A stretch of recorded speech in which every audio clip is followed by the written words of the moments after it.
రేవంత్ రెడ్డి ఇన్ఛార్జిగా ఉన్న 2 పార్లమెంటు స్థానాలలో ముఖ్యమంత్రికి ఓటమి తప్పదని, కామారెడ్డి ఎమ్మెల్యే వెంకటరమణారెడ్డి ఓసారి ఓటమిని చూపించాడని, 60 రోజుల్లో మరోసారి ఓటమిని చూపిస్తామని అన్నారు. ఇప్పుడు రేవంత్ రెడ్డి ఇన్ఛార్జిగా చేవెళ్ల, మహబూబ్నగర్ 2 పార్లమెంటు స్థానాలలో బీజేపీ అభ్యర్థి భారీ మెజారిటీతో విజయం సాధిస్తారని ఆయన ధీమా వ్యక్తం చేశారు. విజయ సంకల్ప యాత్ర నేపథ్యంలో వికారాబాద్ జిల్లా బీజేపీ అధ్యక్షులు మాధవరెడ్డి ఆధ్వర్యంలో హరిత రిసార్టులో ఏర్పాటు చేసిన మీడియా సమావేశంలో పార్టీ నాయకులు రాణి రుద్రమ, చేవెళ్ల మాజీ ఎంపీ కొండ విశ్వేశ్వర్రెడ్డి, పార్టీ ముఖ్య నాయకులతో కలిసి వెంకటరమణారెడ్డి పాల్గొన్నారు. ఇదే మేము కంటిన్యూ అయితే అనుకుంటాం, పరిగి పోతుంది, నష్టాలు లాగుకుంటాం. దాని తర్వాత రాకంచర్ల ఆగి మన్నెగూడకు పోయి అక్కడి నుంచి చేవెళ్ళకు పోతుంది. దాని తర్వాత రాజనగర్, షేర్లింగంపల్లి ముగించేది, రాజనగర్ మహేశ్వరం ముగించేది షేర్లింగంపల్లిని ముగిస్తుంది. ఇది ప్రజలు ఆ అసెంబ్లీ ఎలక్షన్స్ వేరే, ఈ పార్లమెంట్ ఎలక్షన్స్ వేరే. పార్లమెంట్ ఎలక్షన్స్ అంటే మోడీ వర్సెస్ ఎవరు అన్నట్టు చూస్తుంది. వాళ్ళకు ఒకటే క్యాండిడేట్ కనబడుతుంది, అది మోడీ కాదు. ప్రతిపక్షాలు వాళ్ళ క్యాండిడేట్ పెట్టి ప్రచారం చేసుకున్నట్టు లేరు. ఈసారి చేవెళ్ళ బహుశా నంబర్ 1 మెజారిటీ ఉండొచ్చు. ఎందుకంటే ఇక్కడ ఏ లెక్కలు చూసినా కూడా, ఏ గ్రాఫ్లు చూసినా కూడా ఇంతకుముందు 4% నుంచి 7% పెరిగింది, 7% నుంచి 15% పెరిగింది. ఆ గ్రాఫ్ ప్రొజెక్ట్ చేసినా కూడా, లేకుంటే ఒక్క ఎమ్మెల్యే ఉన్న తెలంగాణలో ఇప్పుడు 8 ఎమ్మెల్యేలు ఉన్నారు. ఒక్క ఎమ్మెల్యే ఉన్న తెలంగాణలో 4 ఎంపీలు గెలిచిండ్రు. ఏ గ్రాఫ్లు ప్రొజెక్ట్ చేసినా కూడా తప్పనిసరిగా తెలంగాణలో 10 కంటే ఎక్కువ వస్తాయని మేము అనుకుంటున్నాం. భారతదేశానికి స్లోగన్ అబ్కీ బార్ 400 పార్ అంటే తెలంగాణలో అబ్కీ పార్ 10 కే పార్ అని. కానీ మీరు విశ్లేషకులను విన్నారు, మన డాక్టర్ సిఎల్ వెంకటేష్ గారు వారి ప్రకారంగా, ఇంక్లూడింగ్ ఎందుకంటే మొన్న ఎలక్షన్స్ అలా ఎంబీటీ, ఎంఐఎం అందరు కూడా పోరాడితే హైదరాబాద్ కూడా వచ్చే అవకాశం ఉన్నది.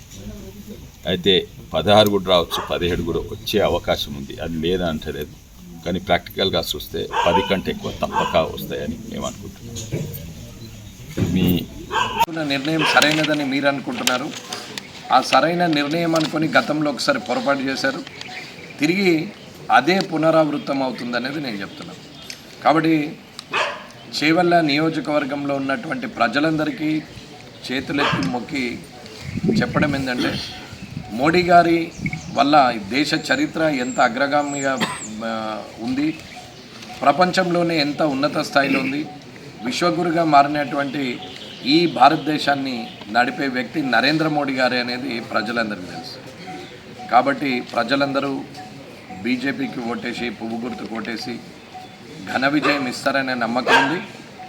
ఖచ్చితంగా విజయం పొందుతాం, ఇది ప్రజల ఆశీర్వాదం. కాబట్టి ఆ శ్రీరాముడి ఆదేశాన్ని, నరేంద్ర మోడీ గారి సందేశాన్ని, ప్రజల ఆశీర్వాదాన్నితో పాటు విజయం లబ్ధి పొంది ప్రజలకు సేవ చేసే భాగ్యం కలిగిస్తారని కోరుకుంటూ, చేవెళ్ళ ప్రజలందరూ భారతీయ జనతా పార్టీ దిక్కే చూస్తున్నారనేది ఇది నిజం. పథకాల వల్ల యువత లబ్ధిదారులే, రైతులు లబ్ధిదారులే, పారిశ్రామికవేత్తలు అందులో ఉన్నటువంటి వాళ్ళు లబ్ధిదారులే, ఈడబ్ల్యూఎస్ రిజర్వేషన్ వల్ల అగ్రవర్ణాలు కూడా లబ్ధిదారులే. కాబట్టి ఇవాళ బీజేపీ వల్ల లాభం పొందని ప్రజానీకం ఇవాళ భారతదేశంలో ఎక్కడ కూడా లేదు. ప్రజల సంక్షేమమే భారతీయ జనతా పార్టీ లక్ష్యం. కుటుంబాల కోసమో, బంధుత్వాల కోసమో, సామాజిక కులాల కోసం, వర్గాల కోసమో నడిచే పార్టీ భారతీయ జనతా పార్టీ కాదు. బీజేపీ ప్రజల కోసం, కష్టపడి పనిచేసేటటువంటి కార్యకర్తల కోసం పనిచేసేటటువంటి పార్టీ కాబట్టి మరొకసారి దేశాన్ని అభివృద్ధి పదంలో తీసుకెళ్లాలంటే, దేశ అభివృద్ధిలో భాగంగా తెలంగాణ రాష్ట్రం కూడా అభివృద్ధి పదంలోకి రావాలంటే మరోసారి మోడీ గారి ప్రధానమంత్రి అయితేనే అది సాధ్యమవుతుంది. కాబట్టి గతంలో 4 స్థానాలు ఇచ్చారు తెలంగాణ ప్రజలు. 4 స్థానాలు ఇస్తే 9 లక్షల కోట్ల రూపాయలు తెలంగాణకు కేంద్ర ప్రభుత్వం నుంచి వచ్చినాయి నిధులు ఇక్కడికి. ఇవాళ 17 స్థానాలు ఇవ్వమని మేము ప్రజల్ని అభ్యర్థిస్తున్నాము. మేము ప్రజలకు ఏం చేసినామో చెప్పడానికే ఈ యాత్రలు పెట్టి ప్రతి ఒక్కరము కూడా మొత్తం తెలంగాణలో ఉన్నటువంటి ప్రతి పార్లమెంటు సెగ్మెంటు, ప్రతి అసెంబ్లీ సెగ్మెంటు, వీలైన కాడికి మండల కేంద్రాలను కూడా టచ్ చేసి ప్రజలకు మేమేం చేస్తున్నామో చెప్తున్నాం. కాబట్టి ప్రజలు ఆశీర్వదిస్తారని నమ్ముతున్నాము. ప్రజలు భారతీయ జనతా పార్టీతోటే ఉన్నారు. మీరు మరోసారి మమ్మల్ని ఆశీర్వదించి చేవెళ్ళ పార్లమెంటు స్థానాన్ని మాకు అందిస్తే ఖచ్చితంగా ఎవరైతే మీరు గెలిపిస్తారో మా ఎంపీ అభ్యర్థి చేవెళ్లకు కావాల్సినటువంటి నిధులన్నీ కూడా కేంద్రం నుంచి తీసుకొని వచ్చి ప్రతి ఒక్క పౌరునికి లాభం జరిగేలాగా ఆ మోడీ గారి ఆశీర్వాదాలతోటి చేస్తారని చెప్పి మీకు మా భారతీయ జనతా పార్టీ తరపున ఈ చేవెళ్ళ పార్లమెంటు నియోజకవర్గ ప్రజలందరికీ కూడా మనవి చేస్తూ, మాజీ ఎంపీ కొండ విశ్వేశ్వరరెడ్డి గారికి, కామారెడ్డి ఎమ్మెల్యే కాట్రపల్లి వెంకటరమణారెడ్డి గారికి, అలాగే అన్న జిల్లా అధ్యక్షులు మాధవ్ గారికి, పార్లమెంట్ కన్వీనర్ మల్లారెడ్డి గారికి, ఈ క్లస్టర్ ఇన్ఛార్జ్ మైపాల్ రెడ్డి గారికి, అలాగే ఈ కార్యక్రమంలో పాల్గొంటున్నటువంటి భారతీయ జనతా పార్టీ నాయకులందరికీ, కార్యకర్తలకు, మీడియా మిత్రులందరికీ కూడా పేరు పేరున నమస్కారం.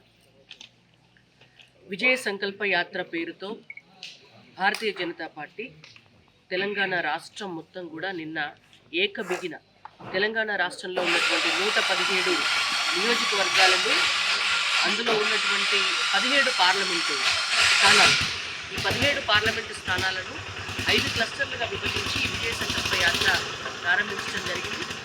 ఈ 5 క్లస్టర్లలో ఒక క్లస్టర్ అయినటువంటి శ్రీ రాజరాజేశ్వర క్లస్టర్. ఈ కార్యక్రమం వికారాబాద్ జిల్లా తాండూరులో మొదలై వేములవాడ రాజన్న సన్నిధిలో పూర్తవుతుంది. కాబట్టి తెలంగాణ కొలువైన దేవుడు ఇలవేల్పు రాజరాజేశ్వర స్వామి పేరు పెట్టడం జరిగింది ఈ క్లస్టర్కి.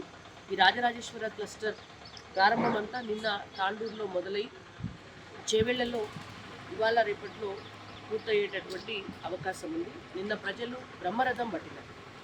మీరంతా కూడా చూసినారు. తాండూరులో కావచ్చు, తారూరులో కావచ్చు, వికారాబాద్ టౌన్లో జరిగినటువంటి కార్యక్రమంలో పెద్దలు బిఎల్ వర్మ గారు వచ్చినారు, బండి సంజయ్ కుమార్ గారు వచ్చినారు, ఇంకా మా పార్టీ పెద్దలంతా కూడా ఆ కార్యక్రమంలో ఉన్నారు. ప్రధానంగా భారతీయ జనతా పార్టీ ఈ విజయ సంకల్ప యాత్ర తీసుకోవడానికి గల కారణం ఏంటంటే, భారతదేశంలో ఉన్నటువంటి ప్రజలందరితో పాటు తెలంగాణలో ఉన్నటువంటి ప్రజలు కూడా మరొకసారి మోడీ గారినే దేశ ప్రధానిగా చూడాలని, తెలంగాణలో ఉన్నటువంటి ప్రజలంతా కూడా భారతీయ జనతా పార్టీ వైపే ఉన్నారు.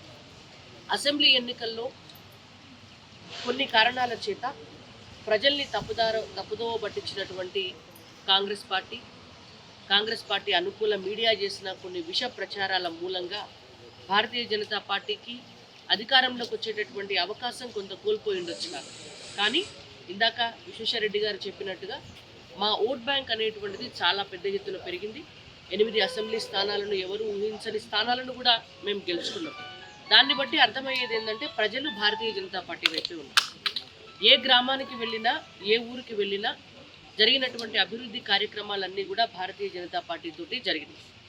ఊళ్ళల్లో రోడ్లు వేసినా, లైట్లు పెట్టినా, శ్మశాన వాటికలు కట్టినా, గ్రామ పంచాయతీలకు నిధులు ఇచ్చినా, అక్కడ ఉన్నటువంటి ఉపాధి హామీ డబ్బులైనా, రేషన్ బియ్యమైనా, ముద్రా లోన్లైనా, ఉజ్వల గ్యాస్ కనెక్షన్లైనా, రైతు కిసాన్ సమ్మాన్ నిధి అయినా, రైతులకు ఇచ్చేటటువంటి సబ్సిడీలైనా, ఏవైనా కూడా ఇవాళ నరేంద్ర మోడీ గారు ఆఖరి పౌరుడి వరకు కూడా భారతీయ జనతా పార్టీ కేంద్ర ప్రభుత్వం ఇస్తున్నటువంటి సంక్షేమ పథకాలు అందాలనేటువంటి ఉద్దేశంతో, పరిపాలన అనేటువంటిది పారదర్శకంగా ఉండాలనే ఉద్దేశంతో పైనుంచి కింది దాకా కూడా ప్రతి ఒక్క వ్యక్తిని ఏదో ఒక రకంగా లబ్ధిదారులను చేస్తారు. ఇవాళ కాంగ్రెస్ ముఖ్యమంత్రి గారికి మరొక ఓటమి చురక అంటే అవకాశం ఈ 60 రోజుల్లోనే ఉంది. ఇది నిజం. ఇకపోతే చేవెళ్లలో కాంగ్రెస్ పార్టీకి క్యాండిడేటే లేని పరిస్థితికి వచ్చిన సందర్భంలో పక్క పార్టీల నుంచి అప్పుగా తెచ్చుకున్నటువంటి వ్యక్తి ఇప్పుడు మళ్ళీ పార్టీకి దిక్కుగా నిలబడే పరిస్థితి వచ్చింది. ఇప్పుడు వచ్చే వ్యక్తి పార్టీకే దిక్కు లేకుండా పోతే ఈ పార్టీలోకి వచ్చారు. ఈ పార్టీకి క్యాండిడేట్ దిక్కు లేదు, వచ్చే క్యాండిడేట్కు పార్టీ దిక్కు లేదనే పరిస్థితికి వచ్చింది. ఇవాళ చేవెళ్లలో ఘన విజయం సాధిస్తున్నాం. ఇంతకుముందు ఉన్నటువంటి మంత్రులు కానీ ఎమ్మెల్యేలు కానీ గత ప్రభుత్వం వాళ్ళు ఏం చేశారో వికారాబాద్ని తాండూరుని చూస్తుంటేనే అర్థమవుతున్నది. ముందుకెళ్తే పరిగి చేవెళ్లలో ఏం జరిగిందనేది కూడా తెలిసిపోతుంది. సరే, ఈ చేవెళ్ల పార్లమెంట్లో యోధులం ఉన్నాం మేము అని అనుకుంటున్నారేమో వాళ్ళు, కానీ ప్రజల మనసులో మోడీ గారు ఉన్నారనేది అర్థం కాని పరిస్థితి వీళ్ళకి. అన్న రాముడి సందేశం, ఆ రాముడి ఆదేశం, నరేంద్ర మోడీ గారి సందేశాన్ని ప్రజలకు ఇవ్వడానికి మేము వచ్చినాం. ఇది ప్రచార రథము అని అందరూ అనుకుంటున్నారు, కానీ ఇది రాబోయే భవిష్యత్తుకు ఆశల రథం, అభివృద్ధి రథం, సంక్షేమ రథం. ఇది ముఖ్యమంత్రి రేవంత్ రెడ్డి గారు కానీ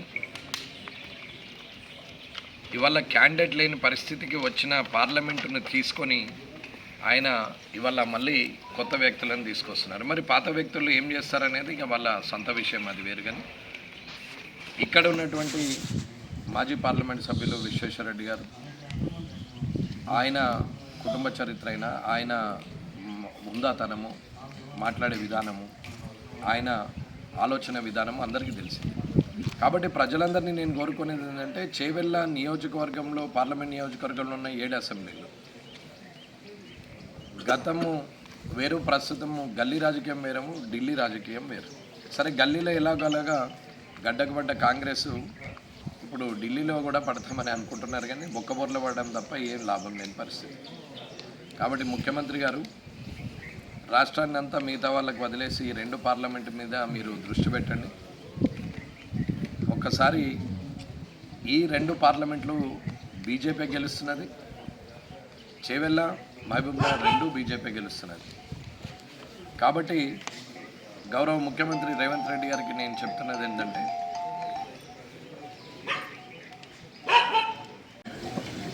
నిన్నటి రోజు శ్రీ రాజరాజేశ్వర స్వామి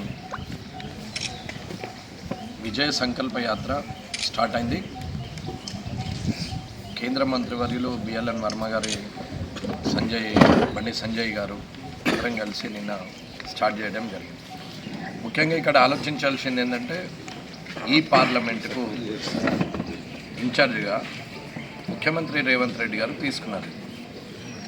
చేవెళ్ళ పార్లమెంటును ప్రస్తుత ముఖ్యమంత్రి రేవంత్ రెడ్డి గారు మహబూబ్నగర్ను, చేవెళ్ళను 2 తీసుకున్నారు. కానీ రెండింటి దగ్గరలో మా బీజేపీ గట్టి పోటీ ఇస్తున్నది, విజయం కూడా సాధిస్తుంది. ఇది ముఖ్యమంత్రి తెలుసుకోవాల్సిన విషయం ఉంది. ఎందుకంటే ఆల్రెడీ ఒకసారి ఓటమి పాలై కామారెడ్డి నుంచి వచ్చారు. మళ్ళీ ఇప్పుడు ముఖ్యమంత్రి స్థాయిలో ఉండి ఆయన పొలిటికల్ ఇన్ఛార్జ్గా ఈ రెండింటిని మహబూబ్నగర్ను అండ్ చేవెళ్ళను తీసుకోవడం జరిగింది. చేవెళ్ళలో మీకు తెలిసిందే ఎలాంటి పరిస్థితి ఉన్నది, గ్రామాల్లో ఏముంది, ఎలా జరిగింది. ఇవాళ ఇంతకుముందు మాజీ పార్లమెంటు సభ్యులుగా ఉన్నటువంటి విశ్వేశ్వరరెడ్డి గారు ఎలా చేశారు పని, ఇప్పుడు గతంలో ఎంత దగ్గరికి వచ్చిన తర్వాత విజయము చేజారిపోయిందో అందరికీ తెలుసు. ఇకపోతే మహబూబ్నగర్లో అక్కడ యోధులు ఉన్నారు, అరుణ గారు ఉన్నారు. ఖచ్చితంగా అక్కడ కూడా విజయం సాధిస్తారు.